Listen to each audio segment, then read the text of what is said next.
नाशिक महानगरपालिका सार्वत्रिक निवडणुकीच्या पार्श्वभूमीवर प्रभाग क्रमांक 31 मधनं शिवसेना उद्धव ठाकरे पक्षाच्या इच्छुक उमेदवार सौ वैशाली बंडू शेठ दळवी आणि सौ माधुरी मदन ढेमसे यांनी सकाळी आपला उमेदवारी अर्ज अधिकृतरित्या दाखल केला। या निमित्तानं राणेनगर येथील संपर्क कार्यालयापासून नवीन नाशिक महानगरपालिका कार्यालयापर्यंत भव्य आणि उत्साहपूर्ण मिरवणूक काढण्यात आली। या मिरवणुकीमध्ये पक्षाचे पदाधिकारी, कार्यकर्ते, महिला कार्यकर्त्या तसेच मोठ्या संख्येने नागरिक सहभागी झाले होते। ढोल ताशांचा गजर आणि शिवसेनेच्या घोषणांनी परिसर दणाणून गेला। नवीन नाशिक महानगरपालिका कार्यालयामध्ये पोहोचल्यानंतर उमेदवारांनी निवडणूक निर्णय अधिकाऱ्यांकडे उमेदवारी अर्ज सादर केला। मागील काही वर्षांमध्ये प्रभाग क्रमांक 31 मध्ये शिवसेना उद्धव ठाकरे पक्षाचे उपमहानगर प्रमुख विनोद बंडूशेठ दळवी तसेच सौ वैशाली बंडूशेठ दळवी यांनी विविध सामाजिक उपक्रमांद्वारे लोकाभिमुख कामकाज केलं आहे।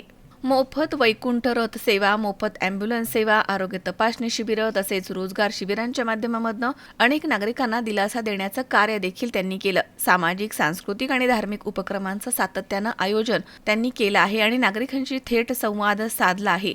या कार्याच्या बळावर प्रभागामधील नागरिकांनी विकासाभिमुख आणि सक्षम नेतृत्वासाठी संधी द्यावी असं आवाहन सौ वैशाली बंडूशेठ दळवी यांनी केलं।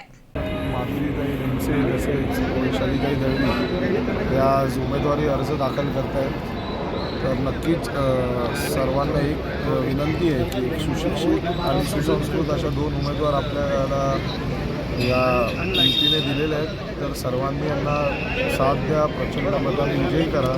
तसेच 16 तारखेला सर्वांनी परत जल्लोष साजरा करायला भेटूया ही एक विनंती करतो। जय हिंद, जय महाराष्ट्र।